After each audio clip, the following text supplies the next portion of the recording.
Oi, sejam todos bem-vindos ao segundo episódio da terceira temporada do nosso Atualizando. Hoje, o Monteiro, o Mocelin, eu, o Alexandre, vamos bater um papo aí sobre a situação das mudanças climáticas, dando um enfoque a essa cúpula do clima que foi organizada, né, foi solicitada pelo presidente dos Estados Unidos, o Biden.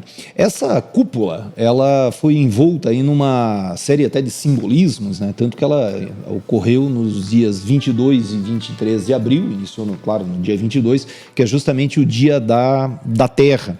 Mas o que acontece?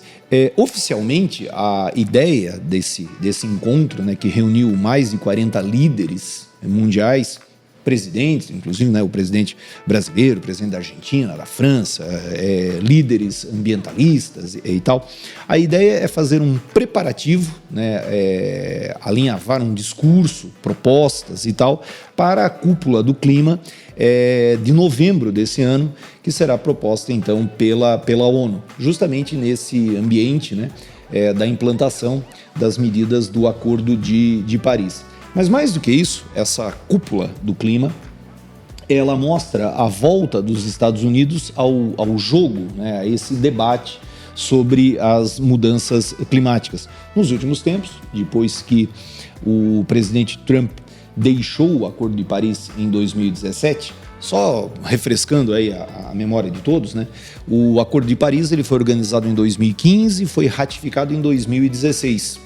Por todos os países, podemos dizer, aqueles que participaram lá da cúpula do clima, tirando, né, alguns países muito pobres, com problemas hoje aí, com guerras e tal, mas podemos dizer assim que todos os países aí ratificaram esse acordo. Em 2017, discordando da ONU, né, que tem embutido lá no seu pacote, o IPCC, que é o painel intergovernamental da ONU, né, a sigla em inglês, para as mudanças climáticas, que é considerada a grande autoridade, né, sobre as mudanças climáticas, discordando desse grupo, do IPCC, o presidente Trump ele deixou, né, o Acordo de Paris. E o presidente Biden tinha lá nas suas até propostas de campanha o retorno dos Estados Unidos para o acordo, então para as ações, né, de mitigação aí das mudanças climáticas, do avanço do efeito estufa.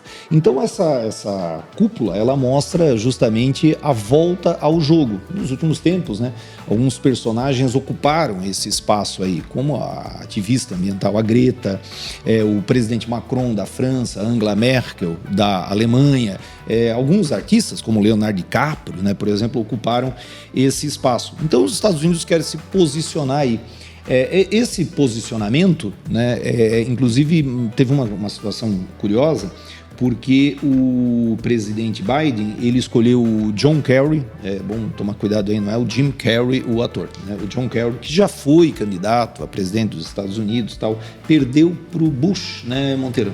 Né, Puta, não vou lembrar. Bush, perdeu pro Bush. Foi pro Bush filho. Bush filho em 2008. Isso. Em 2004, aliás. Isso. 2004. Ele é secretário de segurança agora, né, nacional dos Estados Unidos, mas ele tem um cargo especial, né, que ele olha, os Estados Unidos tem umas coisas bacanas assim, né?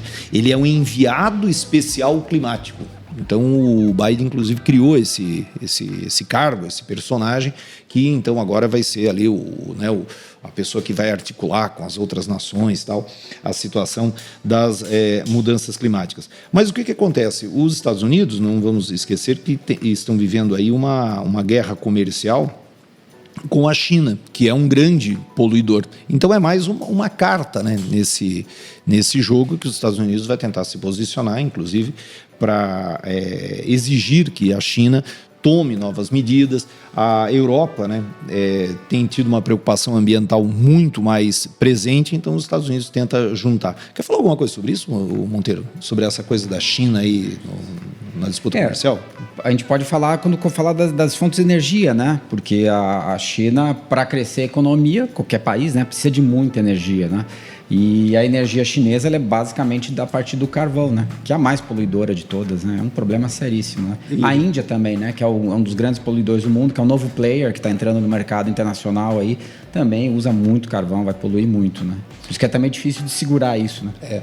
E daí tem aquela coisa assim, né? Os Estados Unidos tá tentando, né?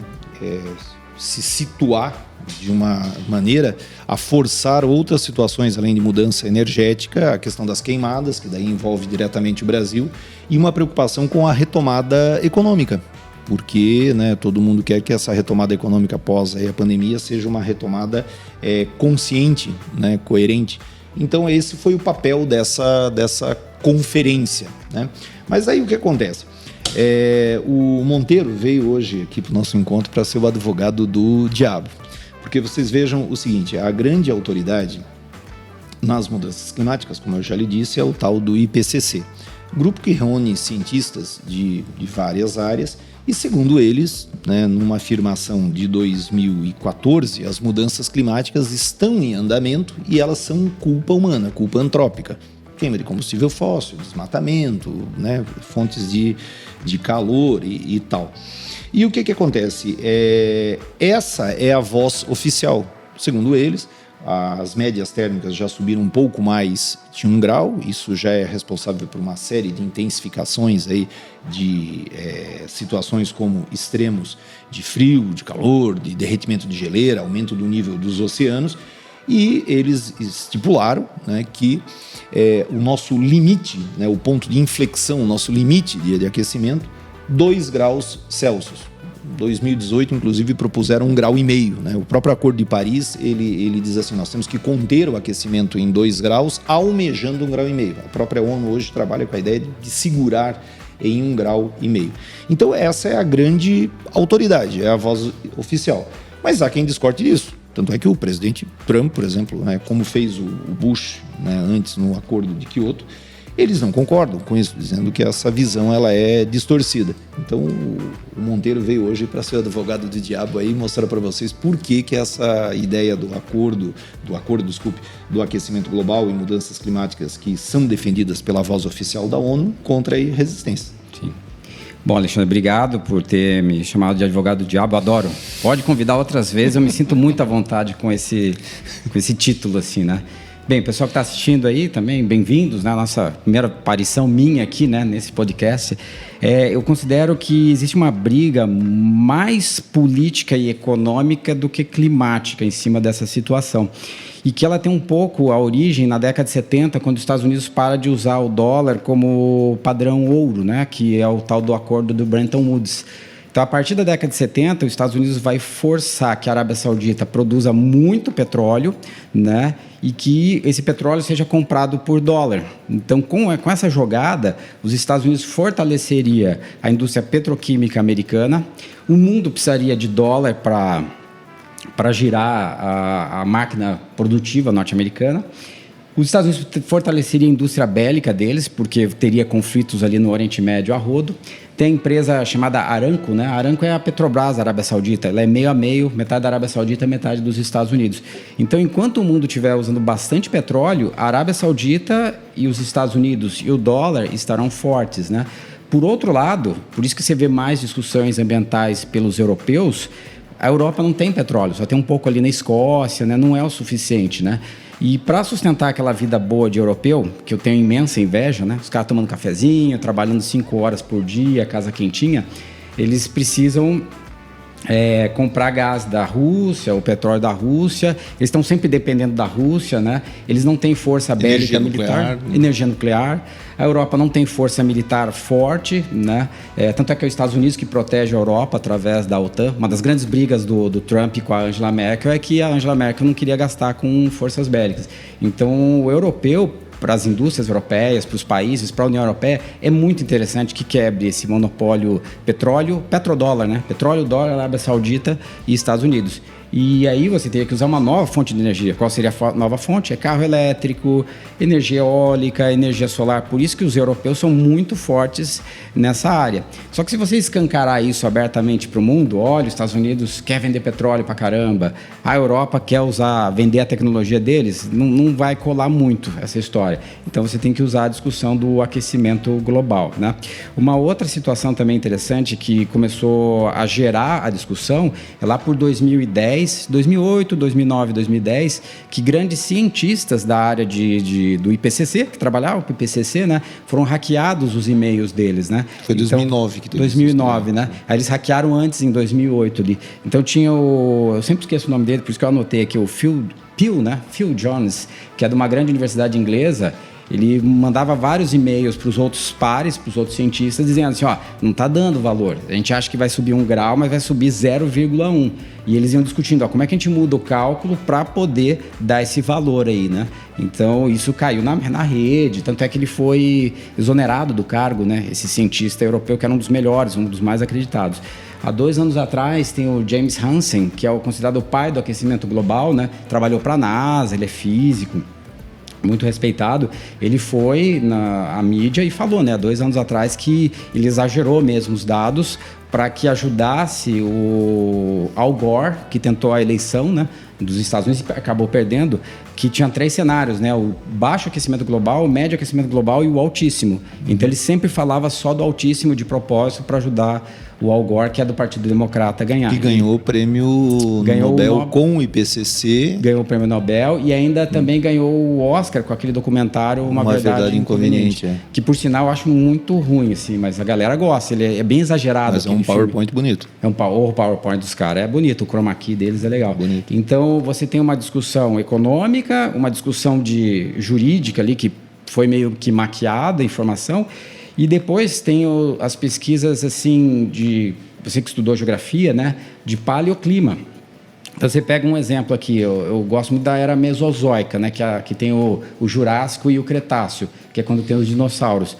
Naquela época, a temperatura da Terra era 3,5 graus mais quente que hoje, né? Tanto é que tem aquele dinossauro, melhor dizendo, o Argentinossauro, que tem a ver com a Argentina. Então, o Argentinossauro, o bicho tinha 30 metros de tamanho. Imagine um animal réptil, né?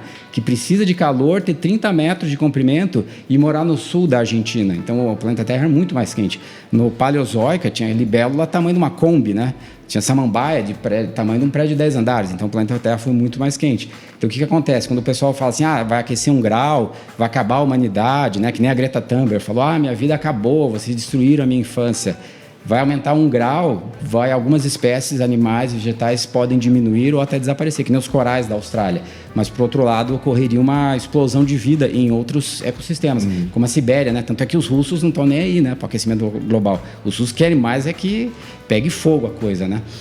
Porque para eles teriam novas terras para produção agrícola e povoamento, aquela rota norte, né, de navios na Sibéria poderia ser navegada o ano inteiro. Uma outra discussão também, eu falei do paleoclima, né, isso aí já foi constatado, já aconteceu. Aí tem os estudos futuros também, de boas universidades europeias, que é referente às manchas solares, né? Então, o Sol ele tem ciclos mais ou menos cada 50 anos de superemissão de radiação para a Terra, depois dá uma resfriada. Superemissão, depois dá uma resfriada. Então, da década de 70, mais ou menos, até hoje, foi uma superemissão.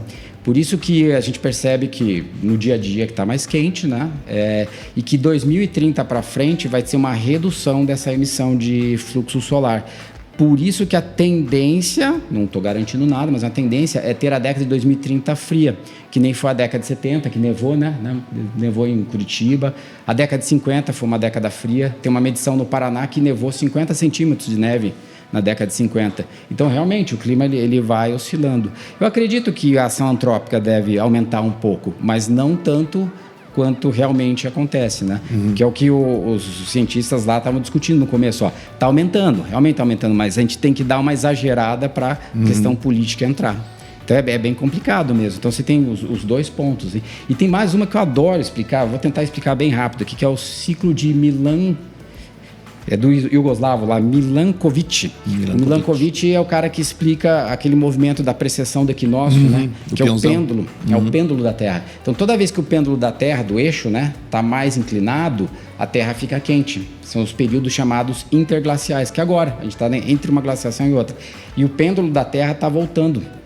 Então, a gente está exatamente no momento que bateu, no mínimo, que é quando está mais quente, e agora o pêndulo vai voltar. Aí a tendência nos próximos, mas daí é uns 1000 anos, Daqui a uns 1000 anos a gente entra numa era do gelo forte. Mas mesmo, sabe que saiu um estudo aí dizendo que a mudança climática, defendida pela ONU, né, pelo IPCC, inclusive está acelerando esse ciclo e que nós poderíamos ter uma mudança muito rápida, né? Muito rápida. Desse ciclo, que seria uma tragédia, né? Agora tem que tomar um cuidado enorme, porque todas essas teses, elas estão a serviço de alguém. Por exemplo, quando tenta se minimizar a questão do aquecimento global, é o discurso que aqueles que exploram o petróleo, por exemplo, lá no Alasca, querem. É o discurso que esses que estão destruindo a floresta amazônica desejam. Então, é inegável que mudanças têm ocorrido, isso é perceptível desde o começo da Revolução Industrial. E, conforme o Monteiro colocou, o uso político, né? Aqui o nosso ministro do Meio Ambiente tem essa visão de que não é tudo isso, e com isso nós estamos, de forma predatória, explorando os recursos naturais. Mas, conforme você também disse, Monteiro, essa região em que nós estamos, esse local que nós estamos, há 12 mil anos atrás, era 6 graus mais frio aqui, essa região de Curitiba, né? E também existem fatores que provocam mudanças climáticas significativas. Por exemplo, no ano 536, tivemos uma série de erupções vulcânicas na Islândia e os europeus sofreram as consequências. Foi o pior ano da história, segundo os historiadores, né? Porque uma névoa, colheitas péssimas, os séculos VI e VII foram terríveis. Coincidiu ali com o fim do Império Romano, o começo da Idade Média. O século XIV nós vamos ter o clima europeu tornou-se mais úmido, os invernos tornaram-se mais rigorosos. Tivemos a grande fome, que vai desembocar depois na peste negra. Ao longo do século XVI, XVII, melhor dizendo, nós vamos ter também uma série de intempéries climáticas que tiveram consequências graves, como a Guerra dos 30 Anos, quer dizer, foi um período muito difícil para as pessoas. E tem a civilização maia, né? O grande mistério sobre o fim das grandes cidades maias. Pesquisas têm revelado que entre mais ou menos 850 e 925, talvez um pouco mais, aquela região ali da América Central, especialmente ali onde está Guatemala, Belize, tivemos um período de secas. E isso teria contribuído para que as pessoas deixassem aquelas cidades maias e houvesse todo um declínio da civilização maia. No Nordeste brasileiro, né, ao longo do século XVIII, né, nós tivemos várias secas. No século XIX, a famosa de 1877 a 1879, que provocou um êxodo tremendo, né? Em torno de 500 mil pessoas morreram. O Dom Pedro II disse que, viajou inclusive para o Nordeste, disse que empenharia a última joia da coroa para tentar minimizar o problema. O pessoal está esperando as joias da coroa até hoje, né? Então, há uma história do clima. E o clima teve um significado enorme, principalmente nas guerras. O inverno de 1812 e 1813 foi um dos mais rigorosos do século XIX. E Napoleão estava com a sua grande armada na Rússia. E a retirada foi terrível, ele perdeu grande parte dos seus equipamentos e principalmente dos seus combatentes. Quando Hitler invadiu a Rússia em 41, ele acreditava que liquidaria a fatura até o começo de setembro, né? Eles iniciaram a invasão, a Operação Barbarossa, em 22 de junho. Só que chega outubro, o outono russo, chuvas diluvianas, e o pior, vai chegando novembro, dezembro, e o frio vai se tornando mais intenso. Portanto, o historiador, né, ele, quando está estudando transformações históricas, ele deve dar uma atenção especial ao clima. Na década de 1780, uma série de intempéries climáticas provocaram más colheitas. E não por acaso veio a Revolução Francesa. Não quer dizer, obviamente, que quando você tem problemas dessa natureza, necessariamente haja uma revolução. Mas que teve um papel significativo, teve. Mas só concluindo, eu acredito que a questão ambiental é a questão fundamental para o futuro. E independentemente se vai alterar o clima ou não, é necessário preservar. É necessário preservar por outras questões, independentemente da questão climática. Porque normalmente aqueles que acreditam que não há aquecimento global, eles não estão fazendo isso à toa. Há toda uma série de interesses por detrás. Se você notar, o Trump, nos estados onde dependem de energia, onde há a exploração desse tipo de energia, petróleo principalmente, ele ganhou. Aqui no Brasil, reparem, o atual presidente é popular no norte do país. Por quê? Porque ele abriu as porteiras, o pessoal está fazendo a festa. E, obviamente, um governo que tente restringir as ações em relação ao meio ambiente não é bem visto pelos grandes por garimpeiros, por grandes pecuaristas, apesar de que a mentalidade está mudando. Por quê?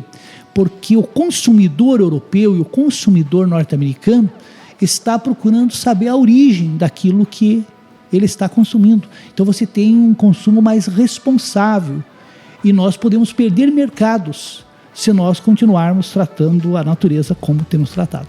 Tanto que nessa conferência do clima, né, o Brasil até se colocou na situação de recebedor de investimentos para a conservação, né? E qual foi a barreira colocada? Primeiro, vocês devem mostrar trabalho, devem mostrar cuidado para receber esses investimentos, né? Senão eles não virão. Então, não virão investimentos na área produtiva e muitas vezes não serão comprados nossos produtos. E o boicote é o que realmente funciona no capitalismo, né? Boicotou, a empresa vai rever a maneira como vai oferecer os produtos para a grande público. Como eu sou advogado de água, eu posso discordar, né? Eu tenho o direito, assim, a prerrogativa de discordar, né? Eu acho que o que muda a tecnologia não vai ser a caneteada, né? Por exemplo, não deixou de usar na primeira revolução industrial o carvão para passar para o petróleo numa caneteada. Passou para o petróleo porque os Estados Unidos tinham maior reserva, porque tem um rendimento mecânico maior, melhor. O motor a combustão interna. Combustão, né? A máquina de escrever não foi substituída pelo computador porque teve um tratado internacional ao uso e ao computador. O computador tem mais memória, mais rápido e tudo mais. Então, eu acho que vai valer a pena usar menos petróleo na hora que tiver uma tecnologia que seja muito mais eficiente. Sim. Então, se você chega assim, agora tem o carro elétrico, que é o que a Europa quer, porque eles que detêm a tecnologia. Enquanto o carro elétrico não for muito viável, sim, não claro, vai. Claro. Mesmo que a Greta Thunberg fale, que faça uma lei internacional, né? Que nem foi feito o protocolo de Kyoto, que queria multar os países que não atingissem as metas. Eu acho que isso aí não vai acontecer, assim. Vai ter que surgir, assim, a técnica, né? A técnica vai ser maior que a lei, assim. Você pode, por exemplo, numa área até menor, produzir mais usando as novas tecnologias. É claro, a tecnologia tem que estar a serviço da preservação, né? E não a serviço da destruição. Sim. Então é isso. É isso? Então beleza. É isso. Então você vê, não brigamos, né? Não brigamos também, mano. Que coisa boa.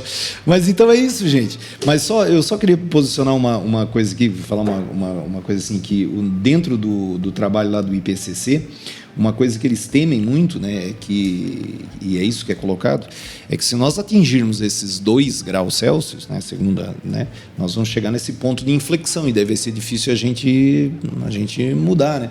Fala-se hoje até em 6ª extinção em série e tal. Mas esse debate todo ele é muito bom.